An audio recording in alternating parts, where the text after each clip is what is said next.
Antes de entrar no texto, eu gostaria que todos aqueles que pudessem ficassem em pé. Vamos orar pedindo ao Senhor. Nos abençoe nessa noite. Senhor nosso Deus, nós te louvamos, nós te adoramos e bendizemos, porque o Senhor é maravilhoso, o Senhor é amoroso, o Senhor vive e reina para sempre. Na tua grandeza, o Senhor não se esquece de nós, fracos, pecadores, miseráveis. Então, Pai, eu quero te louvar nessa noite, te agradecer por todas as bênçãos que o Senhor derramado na minha e na vida do teu irmão. Eu pedi, Deus, que o Senhor mesmo esteja falando nessa noite. Que eu seja apenas, Senhor, um canal usado por ti, um instrumento nas tuas mãos. Que o Senhor fale, Pai. Que o Senhor tenha liberdade para me usar. Eu peço, Senhor, que cada um de nós, ouvindo a tua palavra, entenda, pratique e proclame em nome de Jesus. Amém. Deus,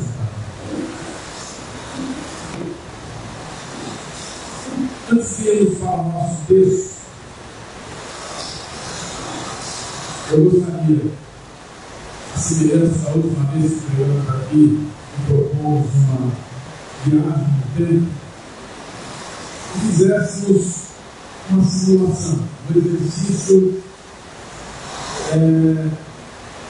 de memória, algo que pudesse exercitar a nossa capacidade e visualizarmos o desespero. Eu quero que você imagine uma estrada, rodovia, do jeito que você quiser, uma rua, uma estrada, uma avenida, do jeito que você quiser, imagine. Essa estrada tem um comecinho.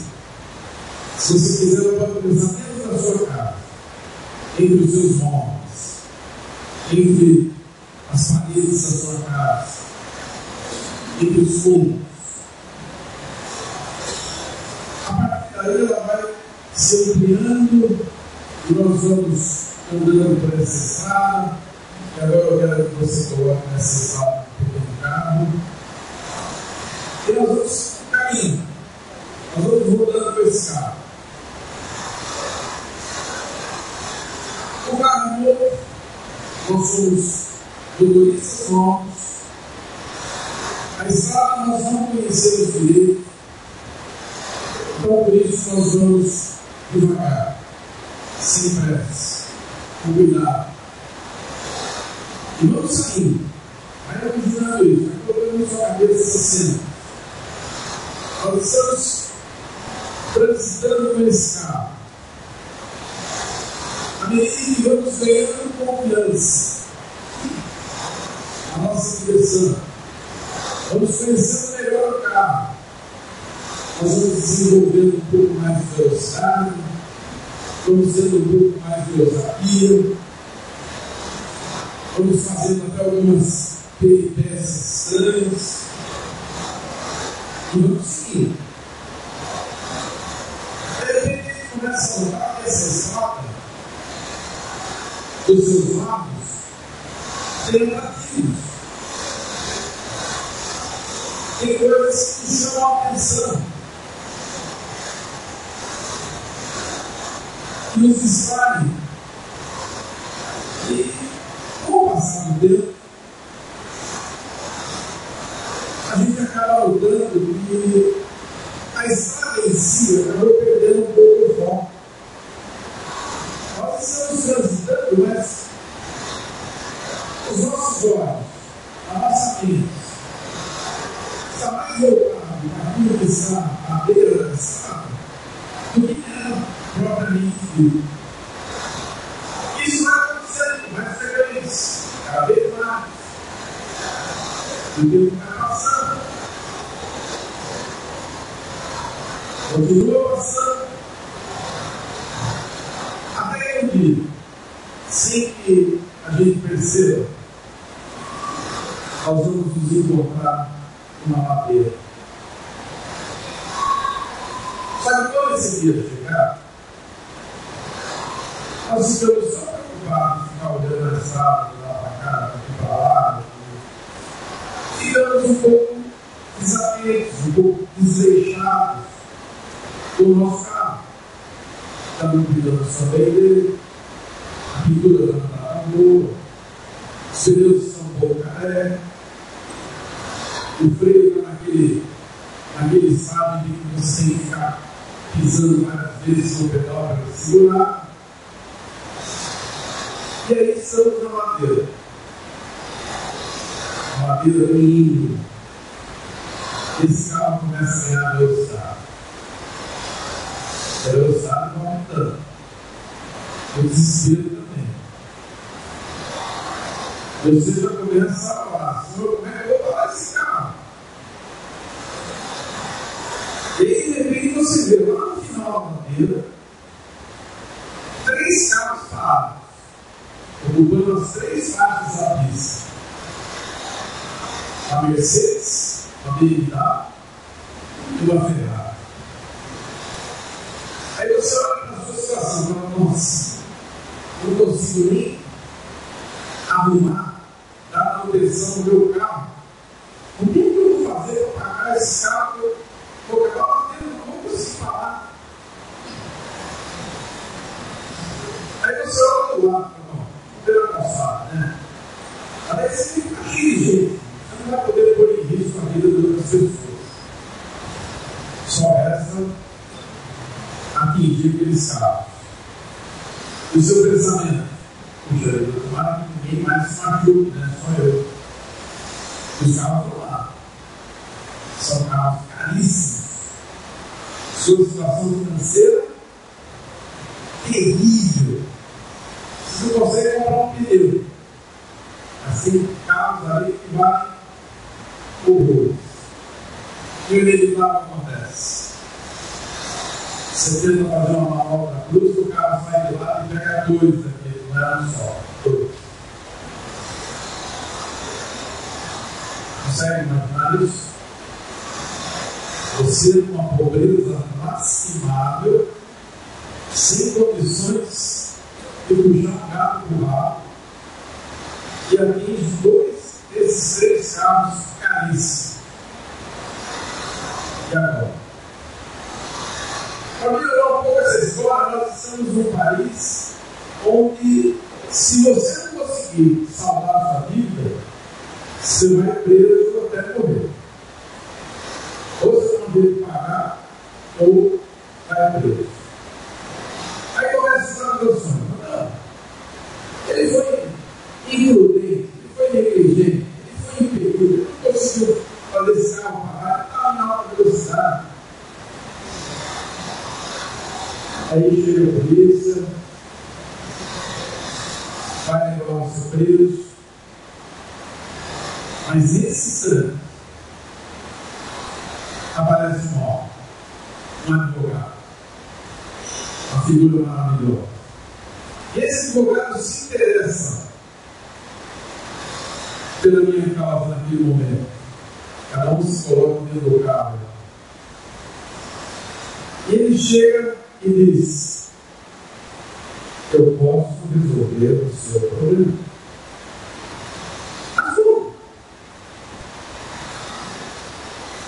Eu nunca perdi uma causa.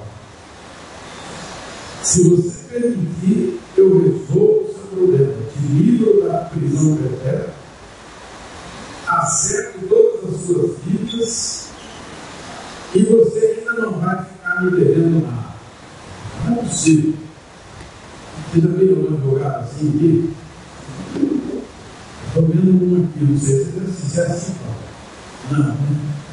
Todos nós precisamos sobreviver. Mas aquele advogado não. Ele apareceu, se propôs a resolver o meu problema, me prometeu que eu não ia gastar um tostão, me prometeu que eu não iria para a prisão, e me prometeu que ninguém mais me acusaria de nada. Alguém conhece algum advogado assim nesse mundo? Eu também não. Ele respondeu, mas Já imaginei a resposta.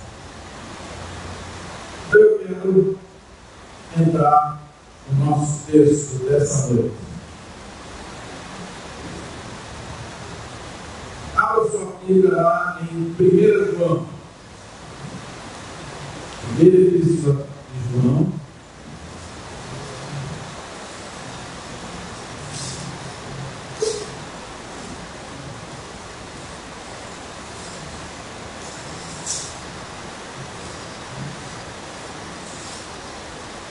Eu vou ler um pouquinho mais do que realmente precisamos.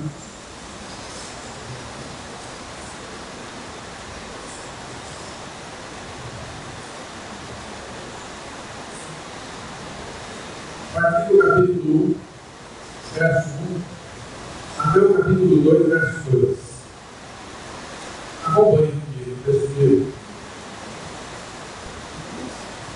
O que era desde o princípio, o que temos ouvido, o que temos visto com os nossos próprios olhos, o que contemplamos que as nossas mãos apalparam com respeito ao verbo da vida, e a vida se manifestou, e nós a temos visto e dela damos testemunho, e vou lá anunciando a vida eterna, a qual estava com o Pai e nos foi manifestada.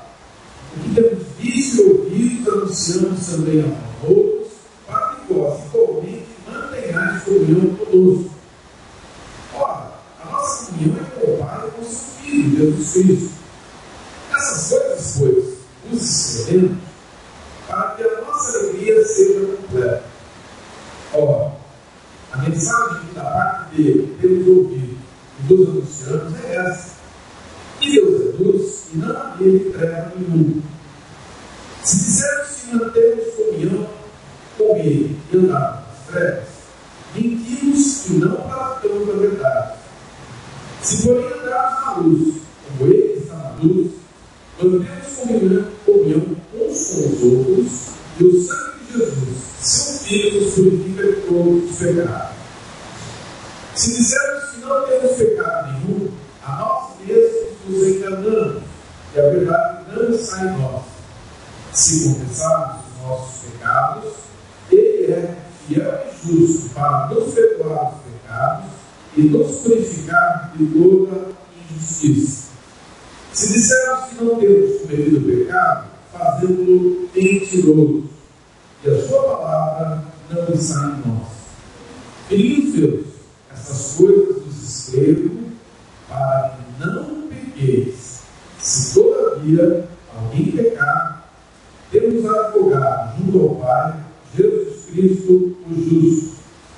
E ele é a propiciação pelos nossos pecados, e não somente pelos nossos próprios, mas ainda pelos do mundo inteiro. O que acontecia quando João escreveu essa carta? Eles que frequentam a escola dominical sabem, né? Nós estudamos as epístolas de João há algum tempo atrás. Então, quem esteve por aqui sabe exatamente por que João estava escrevendo isso. Mas eu vou fazer um resumo do motivo dessas epístolas, ou pelo menos desse princípio. O cristianismo mal havia nascido, tinha alguns anos e já estava distorcendo. Surgiram algumas pessoas que começaram a misturar cristianismo com o dualismo grego, com o gnosticismo, e começaram a desvirtuar todo o plano de salvação. Então, eles pregavam que Jesus não era efetivamente carne e osso. Eles pregavam que Jesus era como se fosse um fantasma, como se fosse um holograma, como se fosse alguma coisa em que você conseguia atravessar. Então, isso justifica os primeiros versículos que João está falando aqui, né? Nossos olhos viram, nossas mãos apalparam, ou seja, João está combatendo as heresias que estavam surgindo já no início do cristianismo. juntamente com essa heresia, alguns costumes estavam sendo colocados. Eles se baseavam, através do dualismo grego, no fato de que, isso é o dualismo grego que está falando, não sou eu, nem a palavra, tá? Ele prega que Deus é espírito, então é bom. O homem é carne, então é mau. Então, Jesus, sendo Deus, jamais poderia vir em carne, ele se tornar mau. Isso era o conceito.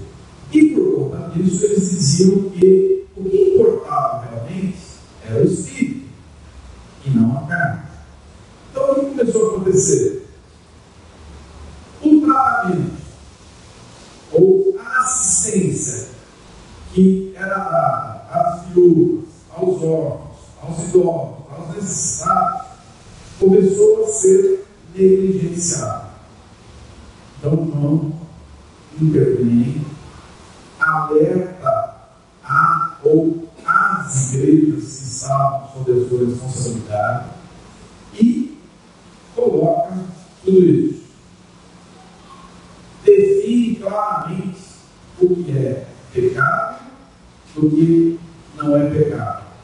O que o cristão deve fazer e o que o cristão não deve fazer. Eu recomendo que você leia essas cartas em casa para alcançar essa leitura, essa profundidade que João fala aos seus discípulos aí, suas igrejas. João vem achando de pecado tudo aquilo. Então, quando chegamos ao verso 9, ele fala: se confessarmos os nossos pecados, ele é fiel e justo para nos perdoar os pecados e nos purificar de toda injustiça. Então, não, para João havia pecado e precisava ser confessado. E logo mais, aqui no capítulo 2, depois de escrever algumas coisas, o que ele fala? Filhinhos meus, essas coisas vos escrevo para que não pequeis. Então, note que João está tratando aqui o pecado como algo ocasional.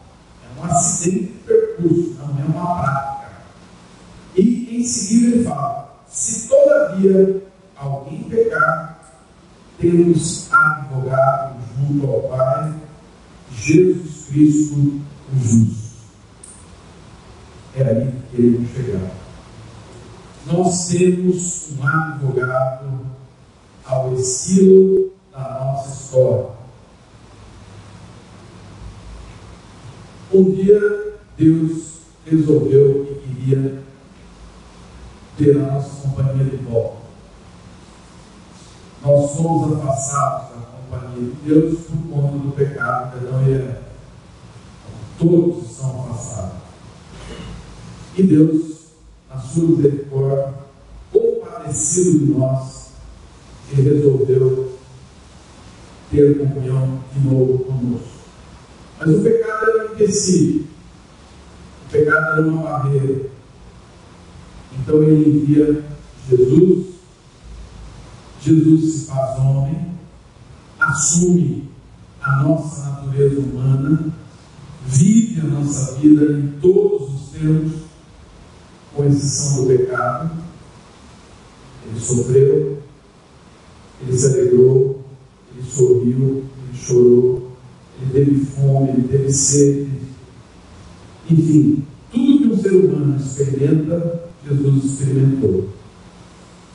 E com isso, nessas condições, ele se tornou o advogado que pode resolver o nosso problema. Me deixe dar uma melhorada naquela história. Vamos vê-la de trás para frente. Aquela ladeira, na verdade, são os últimos momentos da nossa vida. O acidente em si é a morte. É quando deixamos de respirar. Então, esse acidente ninguém sabia, não sei se Jesus volta. Um dia nós vamos morrer. Os minutos, horas, dias ou meses que se antecedem a isso podem ou não caracterizar uma ladeira. A estrada por onde transitamos, na verdade, é a nossa própria vida.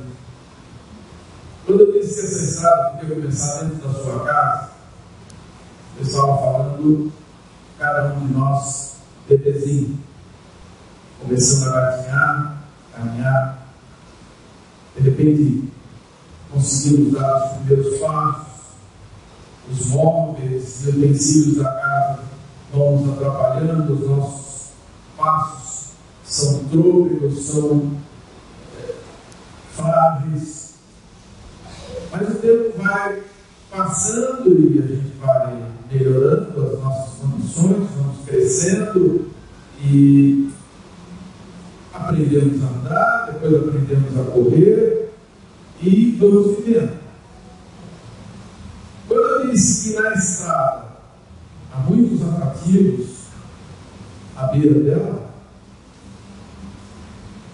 eu estou querendo dizer que esses atrativos são coisas que o próprio mundo oferece. Então, nessa caminhada, nessa estrada, se nós não conhecermos a Cristo, não conhecermos a sua palavra e não nos preocuparmos com ela, a estrada vai perder o interesse e aquilo que está à beira do caminho vai nos atrair. É o mundo. São as coisas que o mundo oferece. A sua maioria, nocivos, mortais.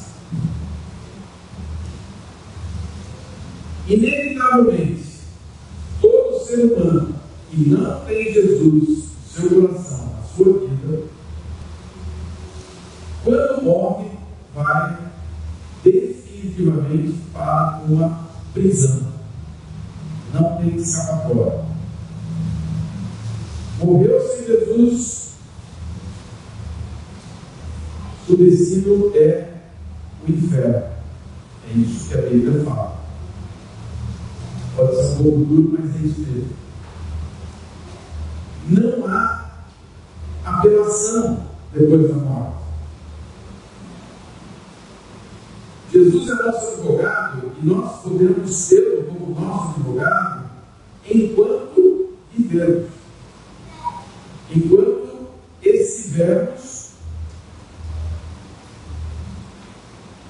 conscientes de que somos pecadores e que precisamos dele para nos defender. Por que Jesus? Por que só ele? Em João 14,6, Jesus diz o seguinte: eu sou o caminho, a verdade e a vida. Notem que são artigos definidos. O caminho, não é um caminho, o. Só existe um. Paulo,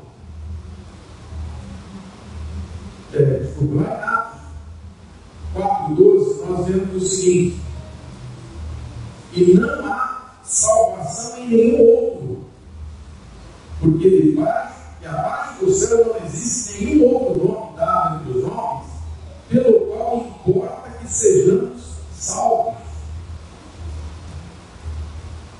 Então, somente Jesus pode resolver o nosso problema. Só Jesus pode apagar a nossa transgressão. Só Jesus pode liquidar a nossa vida. Mas, como é que nós vamos saber, ou onde está escrito que nós somos pecadores? Quem disse isso? Olhando lá para Romanos 3:23, a palavra diz que todos pecaram e carecem da glória de Deus. Todos. E também lá em Romanos 3, de 10 a 12, diz o seguinte: como está escrito, não há justo nenhum sequer, não há quem entenda, não há quem busque a Deus, porque todos se extraviaram, a uma se fizeram inúteis, não há quem faça o bem, não há um sequer. Então, por mais justo que a gente seja, ou bem que seja, por melhor que consigamos agir, ainda assim nós continuamos pecadores, somos classificados como injustos, porque não há um justo sequer.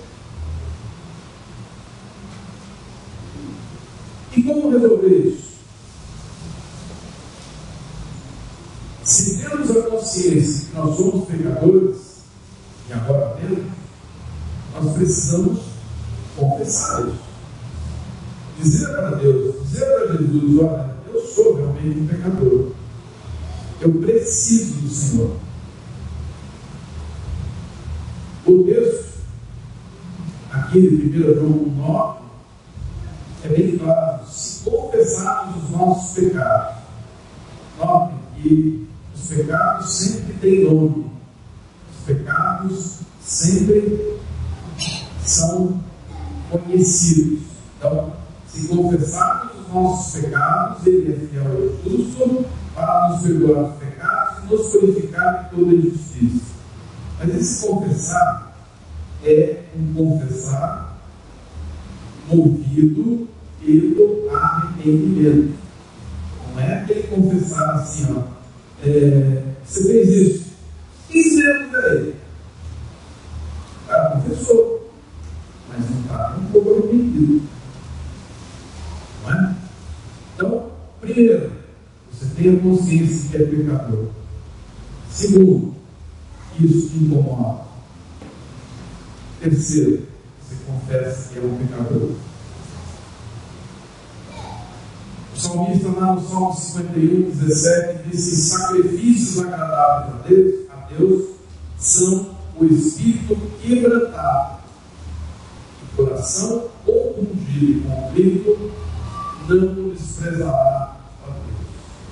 Então, quando nosso coração está nessa situação por conta do pecado, nós jamais seremos dispensados, ou jamais seremos enxutados da presença de Deus.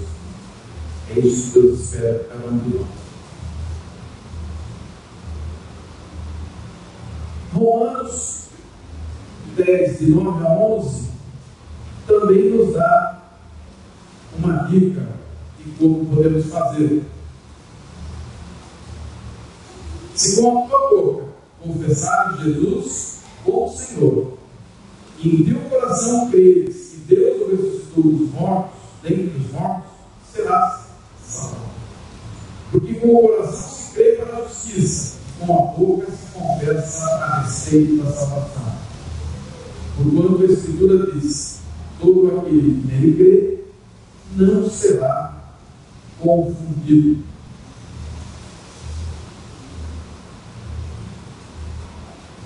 Confessar Jesus, porque eu creio, em seguida eu confesso, eu proclamo.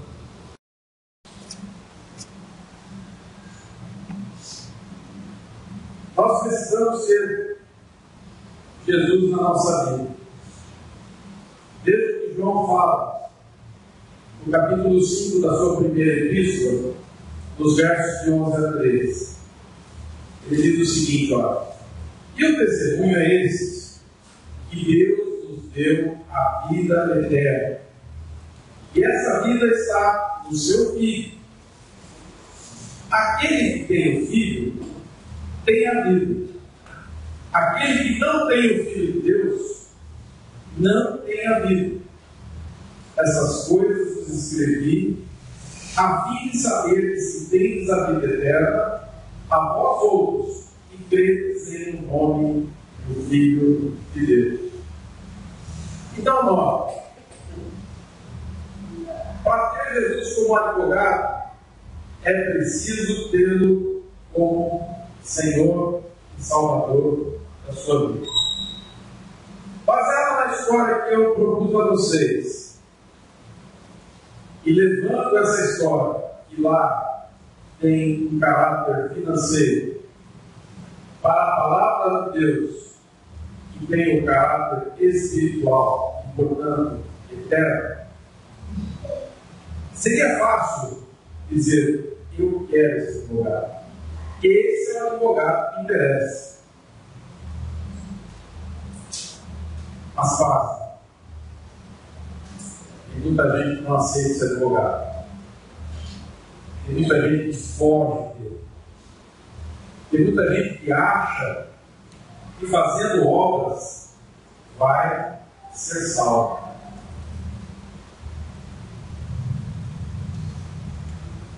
Efésios 2, de 8 a 10, diz o seguinte: porque pela graça sois salvos mediante a fé. E isso não vem de vós, é dom de Deus, não de obras para que ninguém se glorie, pois somos feitura dele, criados em Cristo Jesus para boas obras, as quais Deus, de antemão, preparou para que andássemos nelas. Presta atenção. A boa obra não é requisito para ser salvo. Mas uma pessoa salva deverá produzir boas obras, porque elas já estão preparadas a todo aquele que se entregar, para todo aquele que fizer Jesus como seu Senhor e seu Salvador. O nosso advogado aqui, ele só terá causa ganha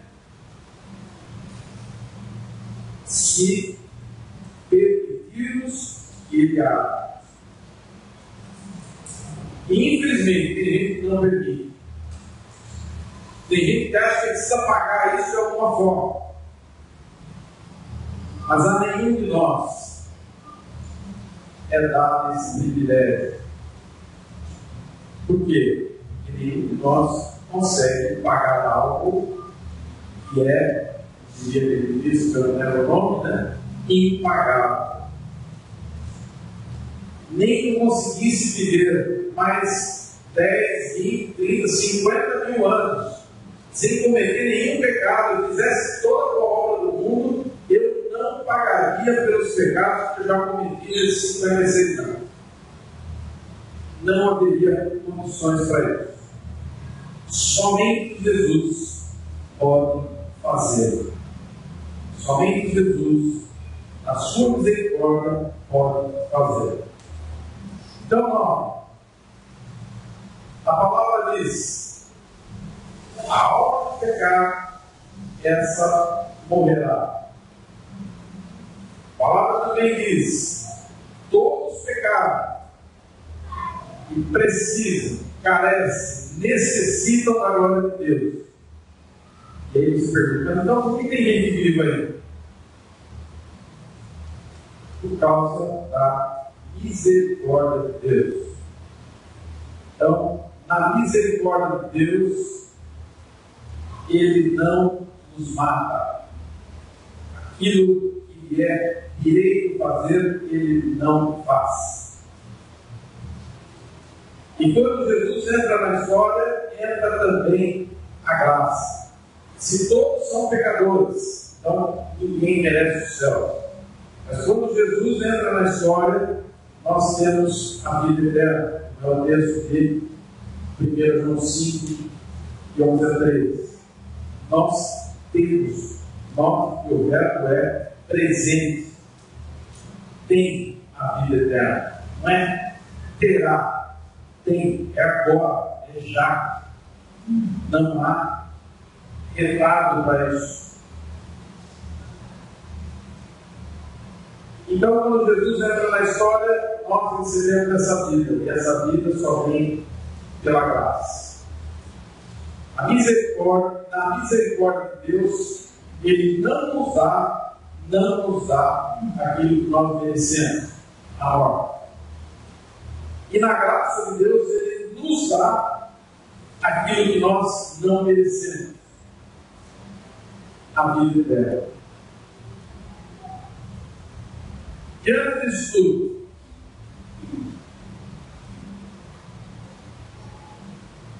nós entendemos que o Senhor Jesus é o único advogado, é o único caminho, é a única verdade, é a única vida, é o único acesso que nós temos de volta para o Pai. Não existe outro. E nessa noite eu quero dizer que, se você ainda não fez uma decisão séria, uma decisão consciente de entregar a sua vida para Jesus, considere isso. O tempo passa. De repente, aquela ladeira pode aparecer na sua frente, a hora que você menos esperar. Você está atravessando a rua e de repente parece um ônibus atropelado. Você está andando, pilotando a sua moto, recebe uma cortada de um veículo, morre. Ou está andando, de repente tem um infarto, cai fulminante. Você é um pouco tudo, sim. Mas tem gente que, infelizmente, está frequentando igrejas achando que isso vai levar ao céu. Não vai. Se você não tiver Jesus na sua vida, no seu coração, se Ele não for o Senhor da sua vida, esqueça. Você não tem a vida eterna. É preciso tomar uma decisão consciente. É preciso dar um passo de fé. É preciso clamar ao Senhor Jesus para que Ele tome conta da sua vida. Eu me lembro, quando jovem, eu tinha medo de Deus. Tinha medo de que, se eu aceitasse Jesus, Deus ia me mandar para a África, ia me mandar para qualquer outro lugar.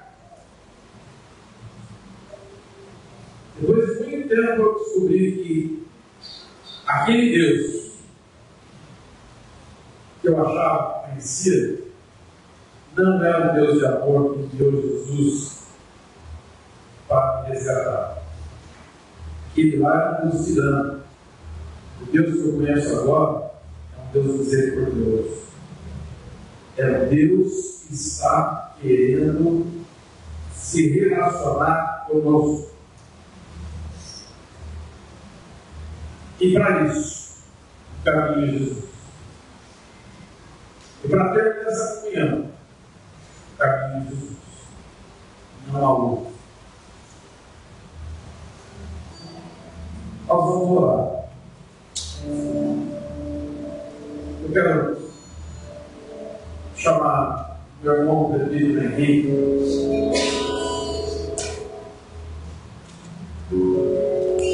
Pedro Henrique é um homem de Deus. Na minha vida é um exemplo. Eu quero pedir ao Pedro Henrique nesse sentido, seja um. E a cada um de nós vamos nos curvar agora, todos, vamos fechar os nossos olhos. Estejamos fazendo um balanço da nossa vida.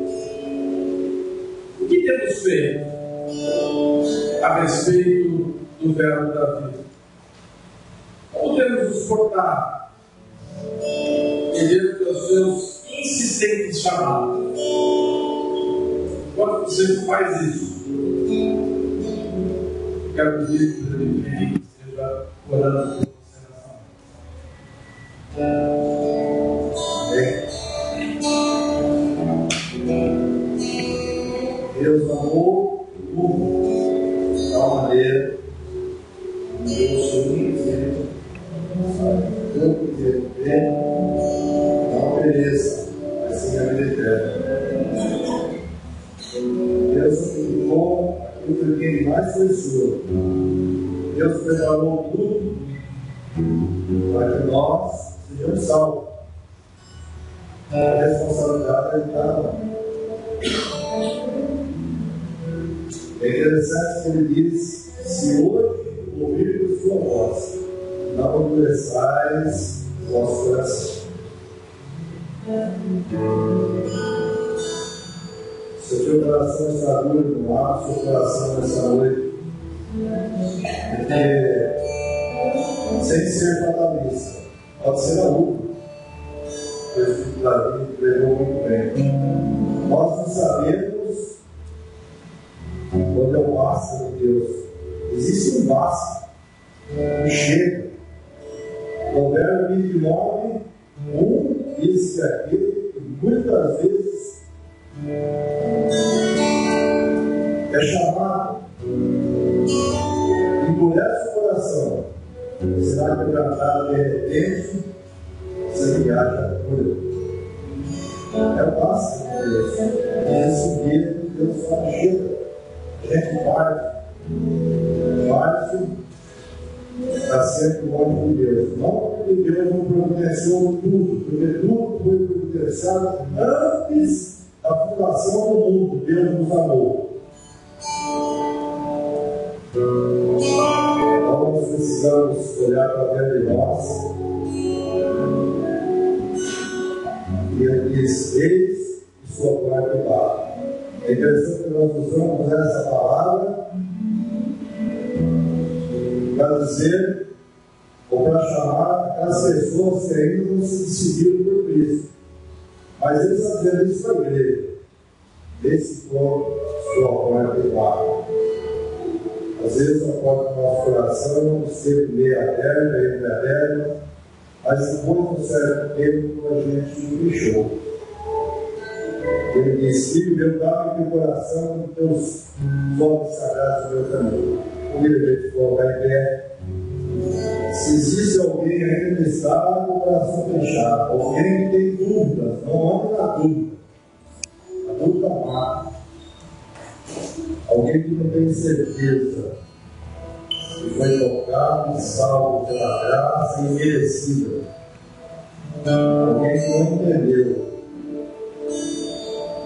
Dentro do lugar que você está, coloque a mão no seu coração,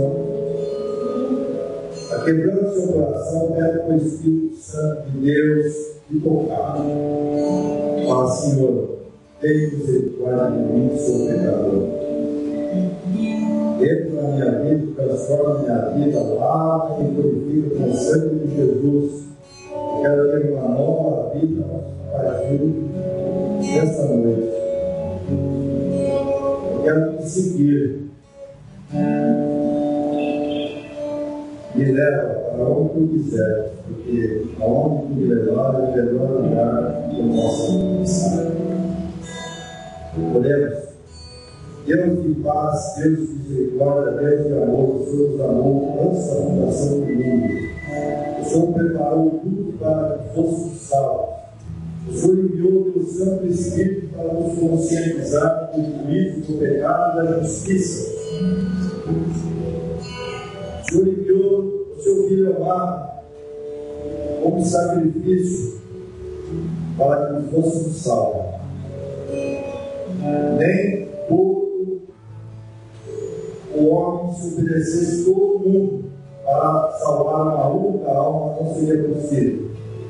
Porque o homem é pecador, precisaria de justo é só Jesus. Muito obrigado pela obra que fizeste. Muito obrigado por esse amor incondicional. O Senhor nos amou do jeito que nós somos, pecadores, de dura serviço. Assim mesmo o Senhor nos ama. O Senhor diz na tua palavra que o Senhor amou a todos, incondicionalmente. Quando o Senhor amou a mim. O Senhor amou a cada um que está aqui presente nesta noite. Comove o coração do teu povo segundo a tua misericórdia. Move os corações.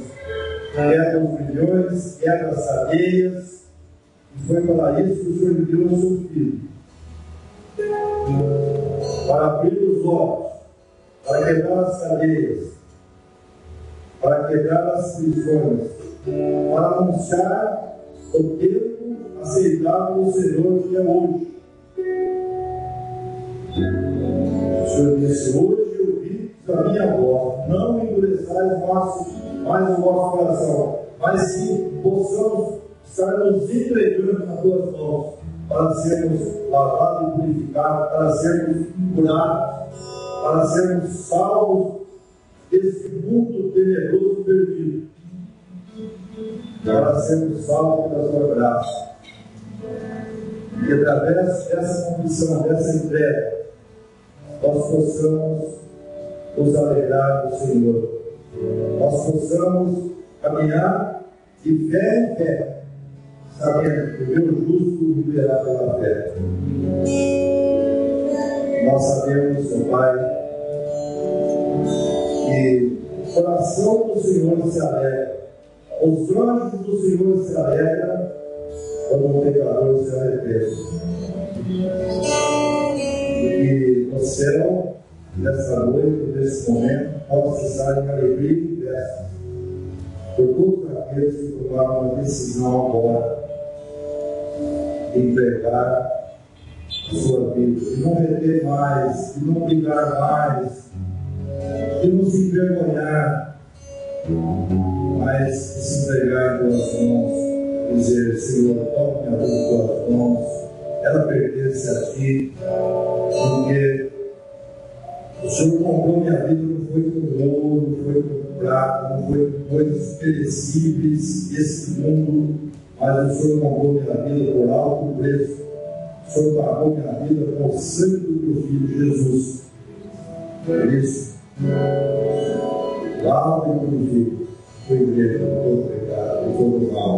Move os corações, para que nessa noite se entregue, não relutem mais, se entregue. O coração do Senhor se alegra.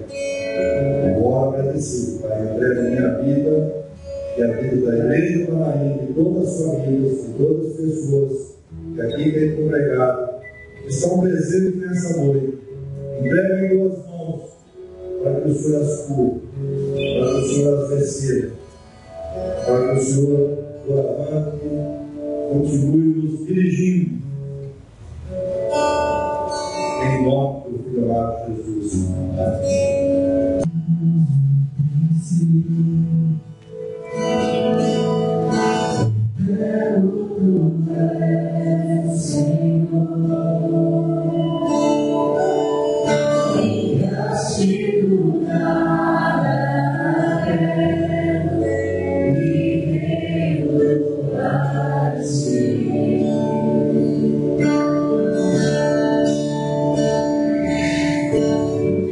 Antes que eu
Que a graça do nosso Senhor Jesus Cristo, o amor de Deus, nosso Pai, e a comunhão do Espírito Santo seja com todos nós. Amém. Deus abençoe em nome de Jesus Cristo.